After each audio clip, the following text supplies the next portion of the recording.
Faro en la noche.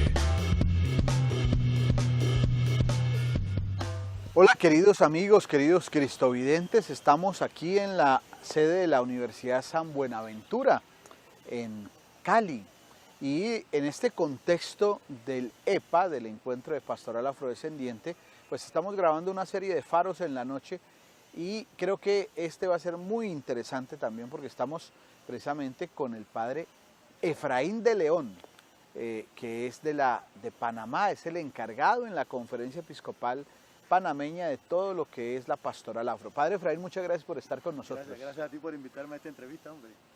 Bueno, buen apellido, ¿no? De León. De la tribu de León. Eso indica muchas cosas interesantes. ¿Cómo no? Encargado de la pastoral afro en Panamá. Sí, cómo no. Este encuentro ha sido muy interesante, de reflexión en torno a ese trabajo con los afrodescendientes. Cuéntenos un poco esa experiencia, padre. Bueno, fíjate, la pastoral afro, como ya es conocido, pues comienza por allá por los años 70, finales de los años 70, pero comienza con 3 países prácticamente que comienzan a participar de estos encuentros. De ahí, fíjate que cada 3 años tenemos la posibilidad de encontrarnos y reflexionar sobre algunos temas importantes que tienen que ver con la pastoral y también con la cultura y la espiritualidad de nuestros pueblos. Precisamente en este encuentro, el tema de la espiritualidad es como el eje transversal de toda nuestra reflexión. Es por ello que es importante que la gente también conozca esto de la espiritualidad del afrodescendiente, porque hay muchas espiritualidades también, ¿no? Porque eso también hay que tenerlo en cuenta, porque la gente piensa que hay una sola línea espiritual, pero cada cultura tiene su propia espiritualidad, como la tiene también la gente de la ciudad, tiene su estilo, ¿no?, espiritual de vivir su fe. Y nosotros los afrodescendientes también tenemos nuestra manera también de celebrar la fe y la vida, ¿verdad? Porque hay elementos de nuestra espiritualidad que son fundamentales, como el tambor. Sí. El tambor. Sí. El tambor es una pieza fundamental en nuestra vida espiritual. ¿Por qué? Porque el tambor convoca. El tambor tiene una fuerza indescriptible, que tan pronto suena, todo el mundo se activa. Y no trajiste el tambor, porque tú Sí, tocas tambor muy claro, bien, ¿no? sí, claro. Vamos a ver si lo conseguimos. Sí, cómo no. Pero que es interesante esto, Sí. porque, digamos, cuando se habla de experiencia religiosa, pues nosotros estamos muy marcados por la liturgia occidental, la liturgia romana, pero ustedes han incluido colores, cantos, instrumentos musicales, expresiones muy propias en la liturgia. Mira, además pues yo siempre he trabajado en el tema litúrgico, además pues de estar encargado de la pastoral afro, me he especializado pues, en este tema de la liturgia y en esa línea buscando un poco lo que ya los documentos de la iglesia, en las conferencias episcopales, han planteado que es el tema de la inculturación del evangelio. ¿Cómo se incultura la liturgia? Entonces, en nuestra cultura, como decía el Papa Santo Juan Pablo II, que en cada cultura hay una semilla del verbo de Dios. Y teniendo esos elementos, bueno, en nuestra cultura también mucha semilla del verbo de Dios. Hay muchos elementos en nuestra vida cultural y espiritual que pueden ser asumidas en la liturgia. Por ejemplo, decía yo, el tambor, el canto, ¿verdad?, y los colores que nos identifican, porque no es ajeno que nosotros los negros nos gustan los colores. La muestra, para muestra un botón. Esta linda camisa y este gorro sí, es un gorro muy... Sí, un kufi. Se llama kufi. Kufi. Eso es Sí, parte claro. de la expresión. De la expresión, ¿verdad? No he entendido por algunos especialistas en liturgia que son más romanos que el Papa, pero sin embargo nosotros hemos querido no desvirtuar la liturgia de la iglesia, sino darle un aporte, un enriquecimiento a la liturgia de la iglesia, para que sea una liturgia más viva, más participativa, porque claro, es que nuestra participación tiene que ser, en la liturgia tiene que ser consciente y activa, ¿verdad? Entonces eso es lo que buscamos, que la gente esté consciente de lo que celebra, pero también que esté activo celebrando. Porque ¿de qué nos sirve tener una asamblea pasiva? Que sale y entra igual, Así como entró, salió. ¿Cómo fue la liturgia? Bien, bien, me gustó lo que dijo el padre. ¿Y qué dijo? No dijo nada, No. no sé, pero fue muy bonito. Pero, sin embargo, la gente sale y dice, oye, he sentido que he celebrado. He sentido y he disfrutado esta liturgia. Porque tampoco la liturgia enculturada es un show, ni es folclore. Es celebrar la fe y la vida, ¿verdad? Pero encarnada en la realidad de nuestros pueblos. Porque mira, aquí hay 16 delegaciones y cada delegación tiene una manera de expresar y de vivir la liturgia y de vivir la fe, ¿verdad? Esa experiencia de nuestros pueblos afrodescendientes que están en toda América Latina y en las grandes ciudades. Uno no puede decir que solo están en la periferia de los países, sino que están en las grandes ciudades, desempeñan una labor importante, desarrollan cada día más compromiso en la sociedad. Eso en América Latina, en Panamá, en nuestros países, ¿cómo es visto? La presencia aún del afrodescendiente, del negro, ¿es respetada, es asumida, tiene una participación también importante en la iglesia? Al principio, como todo, ¿no? Ha habido resistencia. Resistencia en algunos países donde, a pesar de que hay población mayoritariamente negra, hay algunos obispos que se niegan a reconocerlo como tal. Decir, bueno, es que aquí no hay negros, o aquí la población es minoritaria, para minimizar nuestra participación. Sin embargo, ha habido otros países como Ecuador, en Esmeralda, Guayaquil, en Perú, Colombia, a pesar de que no hay obispos negros, pero sin embargo, tenemos esa deuda todavía, sí, ¿no? esa deuda está El Papa pendiente. Francisco nos tiene que Sí. regalar un obispo negro, sí, Claro. nos tiene que dar un obispo negro. Por ejemplo, Panamá, Costa Rica, Nicaragua, Honduras, ahora México, que se ha ido integrando. Hemos ido haciendo esfuerzos, nos ha costado lágrimas, sudor, sangre no, pero sí lágrimas y sudor, ¿verdad? Sin embargo, fíjate que, por ejemplo, el caso Panamá, por decirte lo que conocemos más, pues, al principio la diócesis de Colón era la que realmente llevaba adelante todo lo de la pastoral afro. Luego vino la arquidiócesis ya y comenzó también a tomar fuerza. Hoy día, por ejemplo, el arzobispo, Monseñor Ulloa, él apoya la pastoral afro, no al 100%, pero por lo menos nos da la oportunidad de poder hacer cosas.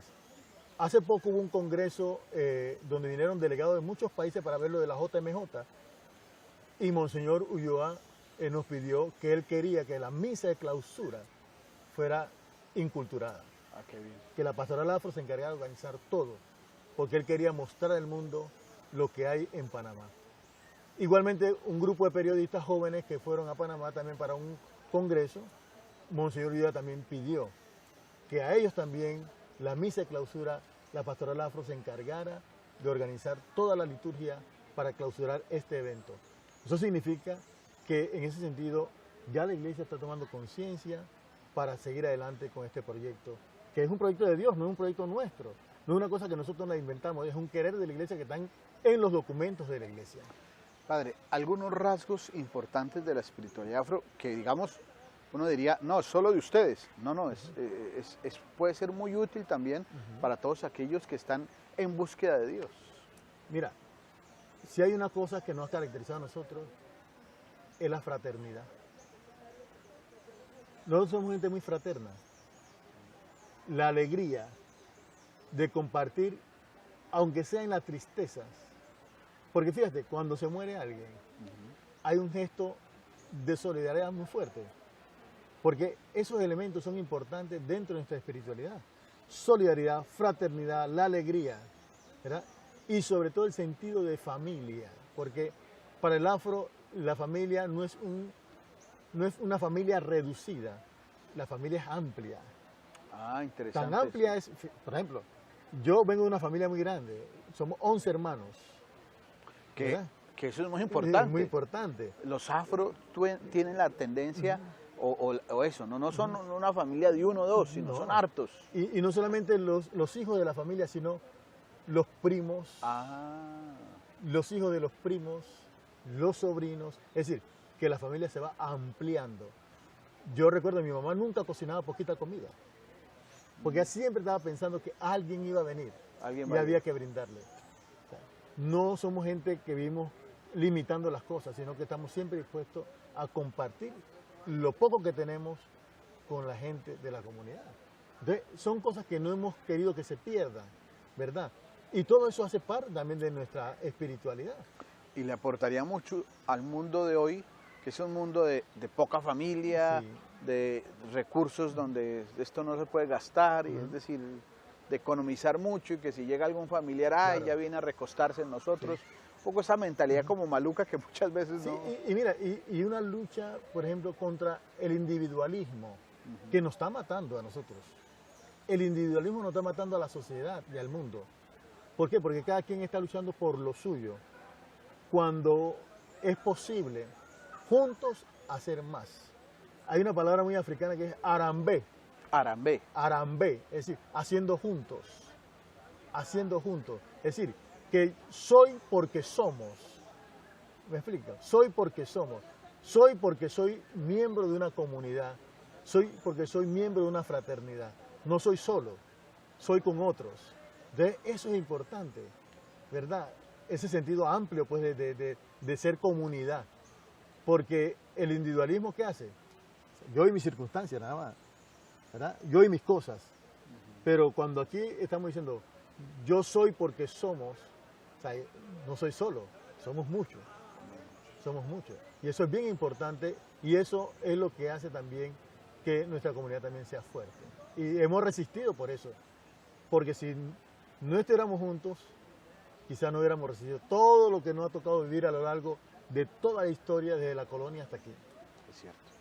Estamos en Faro en la noche, estos mensajes son muy importantes, ya volvemos.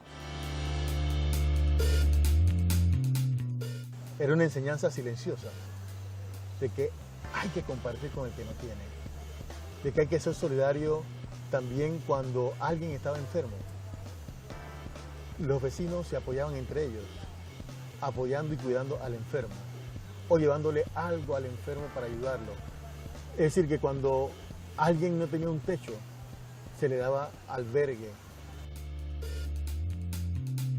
Ya regresamos con Faro en la noche.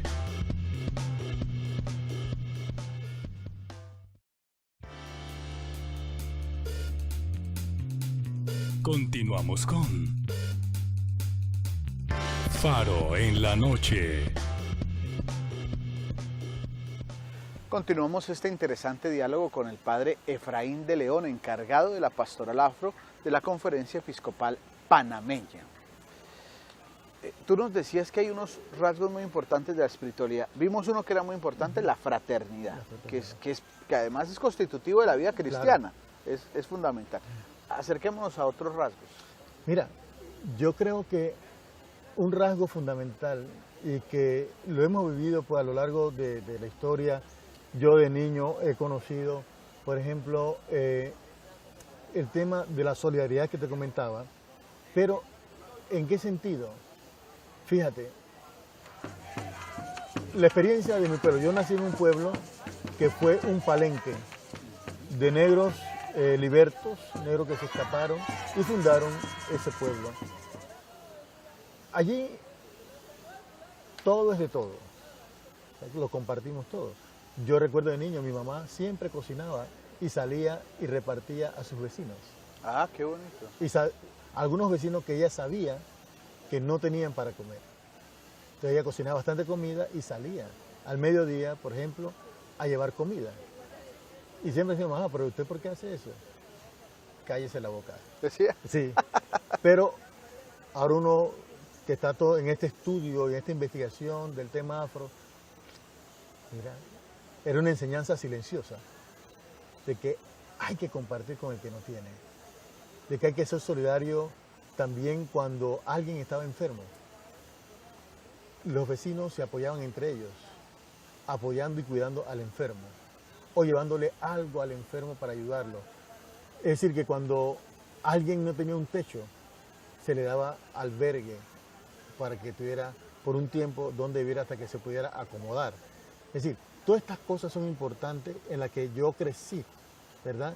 Y yo sé que en muchas comunidades nuestras y en otros países también el tema solidaridad es importante. Yo fui a San Basilio de Palenque y yo estuve ahí y vi cómo ellos compartían todo.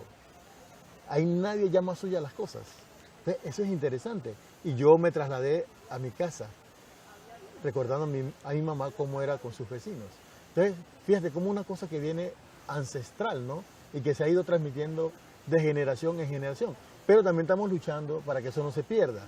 Porque por lo que te decía, por el individualismo, a veces podemos caer en eso de que, bueno, eso era del pasado. Ya eso ahora es otra realidad, porque ahora la situación está más difícil, porque ahora es muy caro, ahora ya no quieren tener hijos porque la situación está muy dura y entonces nada más tienen un solo hijo. Toda Sí, esa cultura entonces, neoliberal también afecta claro que está estas afectando, raíces. claro que está afectando mucho también a la afrodescendencia, porque los afros se han caracterizado por ser familia muy amplia y ahora también estamos en esa lucha porque ahora nuestras mujeres y nuestros hombres nada más quieren tener un solo hijo porque la situación está muy dura, ¿verdad?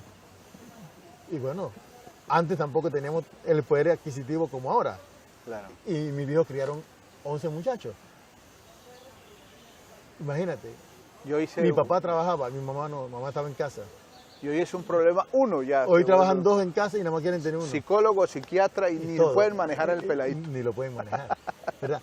Otra cosa que era importante, que todo el pueblo participara de la formación de tu hijo, de mi hijo y del hijo del vecino. Ah, interesante tema, hablemos de eso. Cierto, porque fíjate, ¿cómo es que si yo veía que tu hijo estaba con un mal comportamiento, yo te lo decía, y venía tú y lo corregías, y a veces nos daban rejo, o si no saludabas, si no decías buenos días, buenas tardes, todo eso era parte de la formación, y la comunidad participaba de eso. Tu hijo no me saludó, tu papá o tu mamá te corrían. ¿Por qué? Porque usted tiene que respetar a los mayores. Entonces, esa es otra cosa que se ha ido perdiendo, el respeto a los mayores.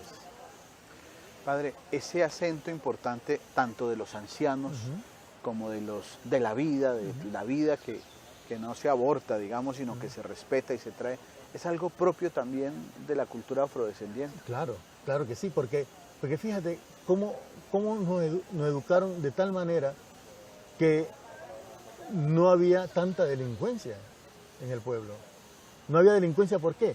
Porque precisamente los viejos eran los garantes del buen comportamiento de todos, porque todos participaban en la formación de alguna manera. Hoy, los padres modernos se molestan si tú le dices que tu hijo está haciendo algo indebido. Fíjate cómo nos hemos ido dañando y desvirtuando la formación cívica, moral de nuestros pueblos. ¿Por qué? Porque hemos cambiado. ¿Por qué cambiamos? No sé. Los hijos de la gente en mi generación son un desastre hoy. Siempre que hablamos de la cultura afrodescendiente, también se habla del racismo, Sí. ese deseo de reivindicar la dignidad y la cultura afrodescendiente. Hoy podemos decir que todavía, consciente o inconscientemente, hay expresiones de racismo que tenemos que trabajar. Mira, yo sí creo que nos hace mucha falta trabajar sobre eso. Porque creo yo que nuestra sociedad todavía no asimila de que es importante reconocer al otro como persona. Fíjate, por ejemplo, en algunas universidades y colegios, y aún colegios católicos y universidades católicas, a un negro, por ejemplo, en Brasil le cuesta ir a la universidad. Le ponen 1000 trabas para poder estudiar en la universidad. ¿Por qué? Porque en un banco hay pocos negros trabajando y al frente. Y si los hay, lo ponen atrás, en la parte de atrás que nadie no lo vean, que no sean públicos. ¿Me explico? Sí, sí, sí. ¿Por qué en algunas instituciones del Estado la presencia negra es mínima? En un país, por ejemplo, donde la mayoría son negros. ¿Por qué? Porque si entras a una tienda a comprar algo, el que vigila siempre está como pendiente de poner tú coges, o qué estás comprando, qué estás tomando del anaquel. O sea, que como que hay un inconsciente que dice, Sí. este negro Cuidado. viene a robar, este negro cuidado peligroso. Cuidado con este, ¿sí? Ténganle miedo que este es peligroso. Y yo pienso que más miedo, creo que nos tienen más miedo que odio, ¿me entiendes? Y ese miedo les hace asumir actitudes siempre como de estar prevenidos, pensando que nosotros vamos a cometer un acto indebido. Sin embargo, la gente no ha podido reconocer nuestros valores. Yo vi, por ejemplo, cuando a Monseñor Brown lo hicieron obispo auxiliar de Panamá.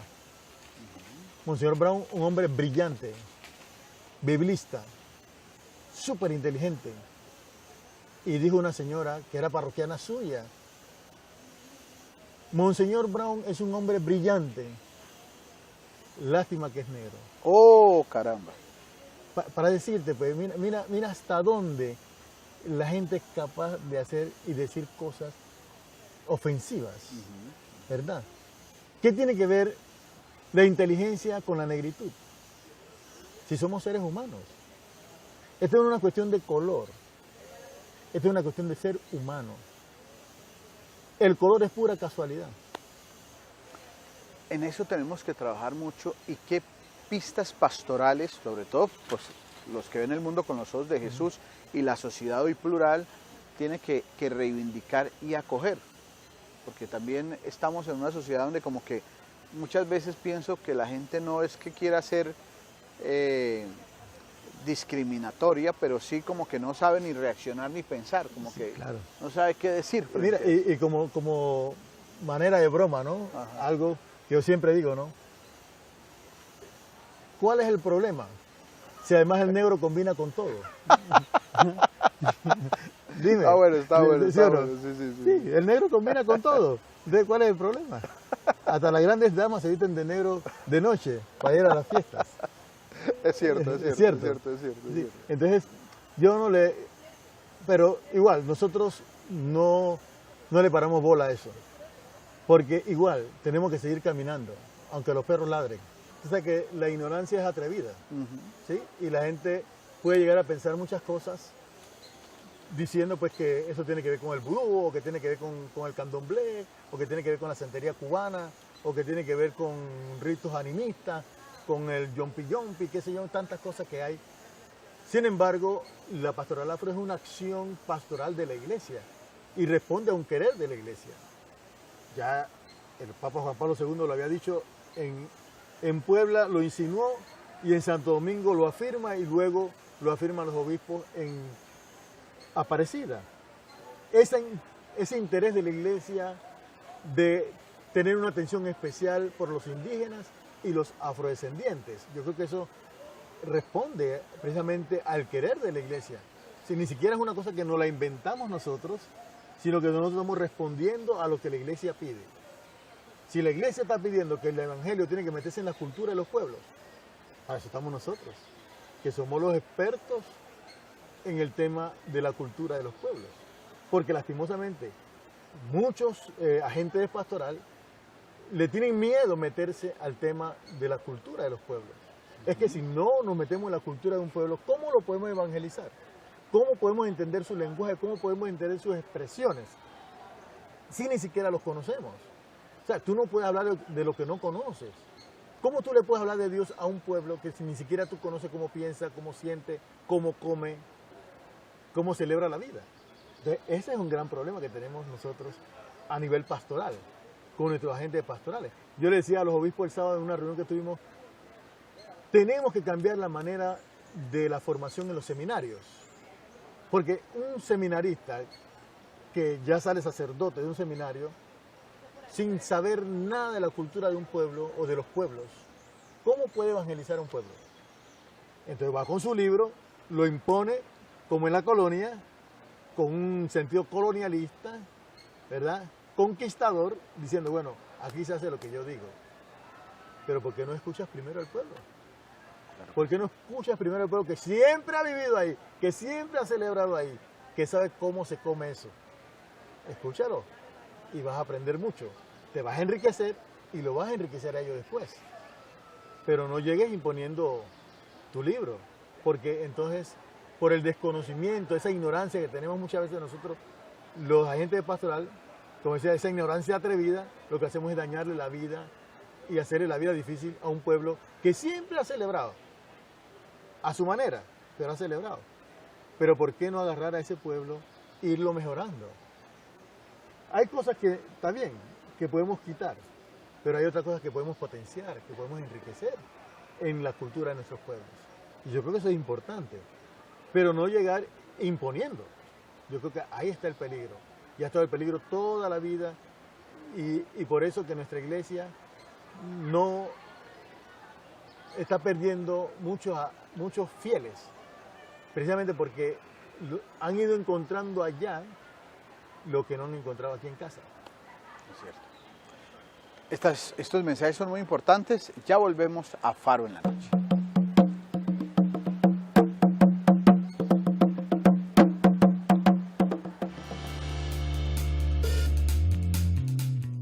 La vida misma comienza, uno se llena como de tanta energía, ¿verdad? Y por eso tuve que comenzamos a tocar y no queremos parar. ¿Por qué? Porque precisamente esto es la vida y al mismo tiempo convoca. Tú tocas un tambor y la gente comienza a reunirse una vez. La gente comienza a reunirse, la gente comienza a buscar, a acercarse. Ya regresamos con Faro en la Noche.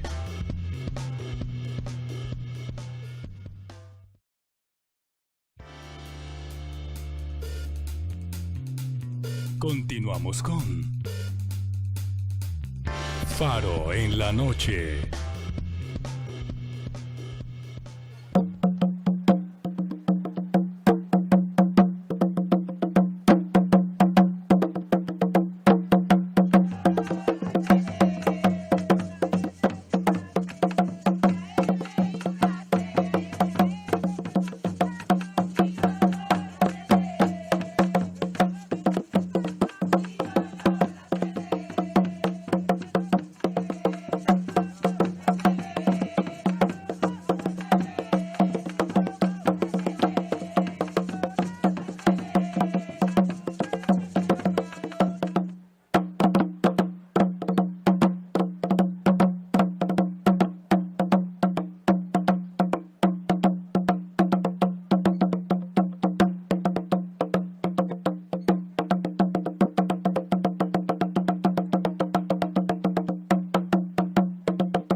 Qué bueno esto.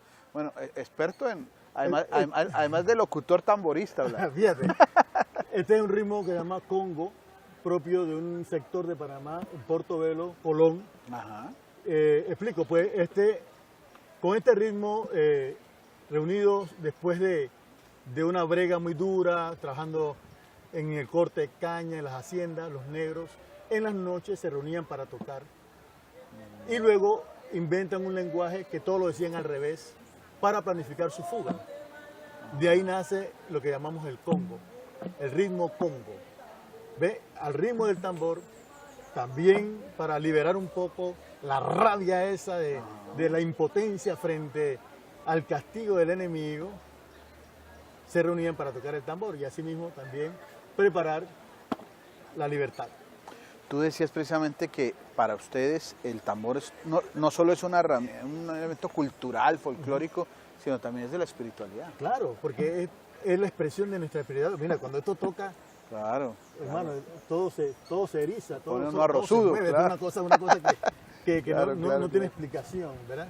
Claro, la vida misma comienza, uno se llena como de tanta energía, ¿verdad? Y por eso comenzamos a tocar y no queremos parar. ¿Por qué? Porque precisamente esto es la vida y al mismo tiempo convoca. Tú tocas un tambor y la gente comienza a reunirse una vez. La gente comienza a reunirse, la gente comienza a buscar, a acercarse. ¿Por qué? Yo recuerdo, íbamos para el EPA de Perú. Ajá. Y demoraron en buscarnos y pusimos el tambor en el aeropuerto. Sí. a riesgo que nos llevaran, ¿no? Y eso se fue llenando de gente, se fue llenando de gente, y bailando nosotros ahí, bailando y bailando y tocando el tambor. Es una cosa impresionante, cómo se reúne tanta gente en un momentito, porque tiene un poder de convocatoria. Cuando estamos todos preocupados por acercarnos a la periferia, como ha dicho el Papa Francisco, acercarnos a las realidades culturales de gente que hoy se aleja de lo religioso, que no encuentra el camino de esa parte espiritual o que no sabemos cómo ofrecerle, tendríamos que aprender un poco de la cultura afrodescendiente para saber evangelizar a partir de eso que ustedes tienen muy propio, que es esa integración de la cultura y sus tradiciones. Fíjate, es bien importante eso que tú me preguntas. Yo quería comentarle, en Panamá, nosotros en ese afán pues, de rescatar y de llevar el evangelio a la cultura, investigando conocimos una fiesta que se llama Bunde. Comienza el 6 de enero, el 6 de diciembre y termina el 6 de enero. Adviento, Epifanía. Mira, curioso. Cómo la gente puede asociar eso, ¿no? Comienza en un pueblito de Darién que se llama Garachiné. Es una fiesta en torno al Niño Dios. Él es la figura central.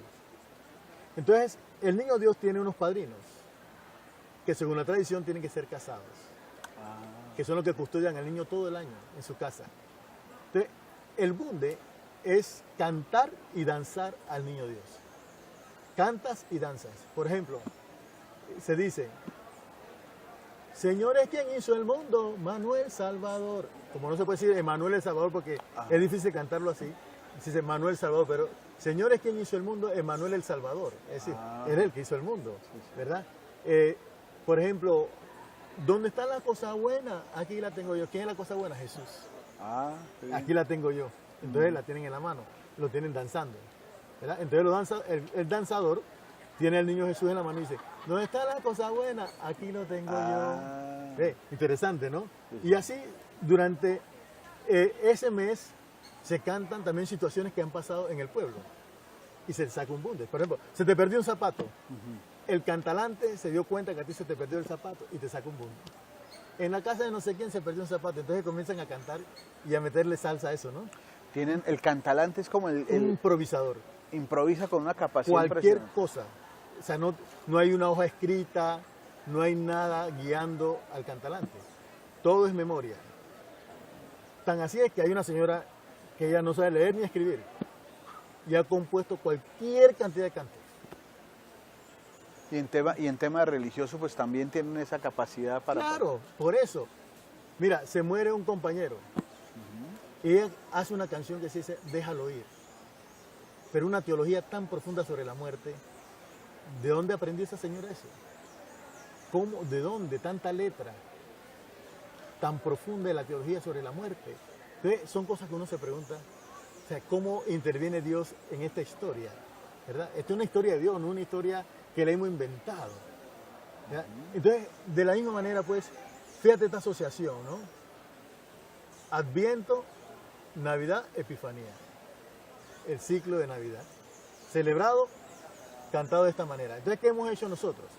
Como era una fiesta de pueblo, de calle, nosotros lo que hicimos fue que algunos elementos que tenían ellos, como el aguardiente y cosas que tenían para celebrar, lo fuimos minimizando en el sentido que, bueno, ofrecimos otro tipo de bebidas que son propias de la cultura afro en Panamá, como el saril, que ustedes conocen como flor de Jamaica. Sí, sí. Allá se prepara de otra manera. Se cocina con clavito de olor, canela, jengibre, ¿verdad? Y luego se cuela y se sirve frío dulce, ¿no? ¿Sí? Padre, una de las cosas bonitas es el vestido, tiene color, tiene símbolo, o sea, ¿cómo se llama? El Kufi. ¿El kufi tiene un símbolo? Claro, porque también tiene un símbolo del príncipe, del hombre que está al frente, el que guía, el que acompaña a la comunidad. ¿Sí? Y los colores pues son muy, muy vivos. Son muy vivos. Mira, siempre en nuestra cultura los colores han sido muy vivos. Somos gente de usar muchos colores, de usar pulseras, ¿verdad? Y todo eso porque eso es propio de la cultura. Mira un negro, por ejemplo, tú un negro en Panamá lo vas a encontrar con pulseras, collares, no sé qué. Sí. Y es muy propio, eso es muy común, para nosotros no es escandaloso. ¿sí? De pronto en otras culturas será escandaloso, pero para nosotros no, es propio pues de la vida, ¿no? Sí, y de parte del vestido diario. Mira, yo te cuento, un señor en mi pueblo, él todos los domingos se vestía nítido, sombrero, bien, pero no usaba zapatos. No usaba zapatos, Ajá. pero era interesante cómo él se vestía, ¿no? Se ponía muy elegante, pero con los pies Descalzo. descalzos. Todo ¿Quién es un entendía símbolo, eso? claro, claro. Sí, ¿quién entendía eso? Solamente él. Pero era parte de su elegancia, decía él, ¿no? Entonces, él así se veía mejor. ¿Sí? Cosas pues que son interesantes, ¿no? En la manera de vestir nuestra. En América Latina, la cultura afrodescendiente también vive las mismas dificultades de pobreza, de exclusión, de narcotráfico, de trato de personas. ¿Qué retos genera estas reflexiones de la Iglesia en torno a estas realidades? Mira, realmente para nosotros como iglesia, la situación de pobreza de nuestra gente pasa en Colombia, pasa en Panamá, en Ecuador, y si te das cuenta, los lugares más pobres de nuestros países es donde están asentadas las poblaciones negras e indígenas a lo largo de todo el continente, lo que significa que también son víctimas del abuso de trata de personas, porque juegan con nuestras necesidades, a nivel político también, juegan con nuestras necesidades. El tema del narcotráfico, cómo ha hecho que nuestros jóvenes se vayan metiendo cada día más en el tema del narcotráfico porque tienen dinero fácil. Y esa necesidad de salir de la pobreza los lleva precisamente a involucrarse con estos grupos delincuenciales que los va llevando precisamente a la muerte. Y sabemos que van a morir, y ellos saben que van a morir. Mira, yo trabajé por años con pandillas, con grupos de tráfico de armas, droga, problema de territorio, y al final terminas muerto. Y por más que le hemos conversado, mira, van a morir, pero para ellos es más importante tener prestigio y poder. Por eso que ya no se tapan la cara para delinquir, porque eso le da prestigio ante los otros, porque este ha dado la cara. Porque ellos dicen, mira, hay que hablar firme, hay que hablar claro, y el que habla claro es el que da la cara, no es el que se esconde, el que se tapa. Entonces, por eso fíjate, es interesante cómo ya no se tapan la cara para delinquir, sino que te dan la cara para que tú lo conozcas, que fui yo el que hice eso, porque yo soy más poderoso que tú. Y entonces ahí comienza la lucha entre grupos delincuenciales de nuestros jóvenes peleando territorio. Ahora, ¿es un reto para la iglesia? Sí.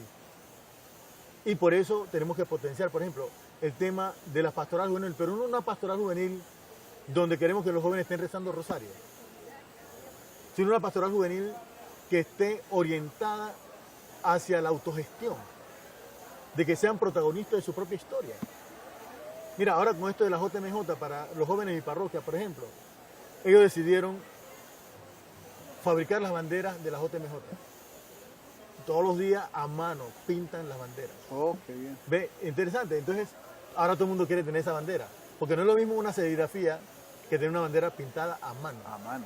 Mira, entonces ellos están siendo protagonistas de su propia historia, porque han entrado en la historia de este proyecto de Dios que es la JMJ. Entonces, o sea, así, esa es la pastoral juvenil que yo creo, donde los jóvenes se sientan protagonistas, se sientan importantes, donde sean creativos, donde saquen todo ese potencial que tienen dentro, que lo utilicen para el bien y no para el mal.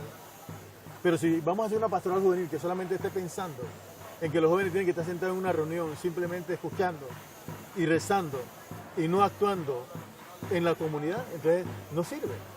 Porque un día se van a aburrir y se van. Porque no le estamos ofreciendo nada interesante para que ellos puedan también ser parte de esta historia. ¿Verdad?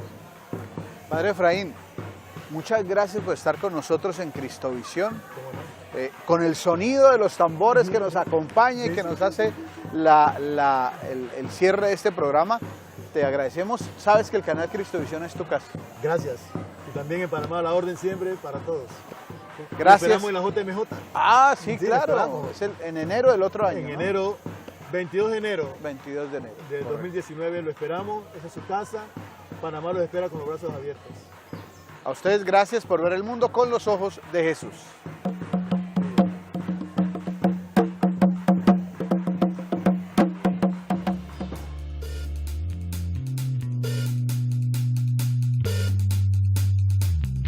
Faro en la noche.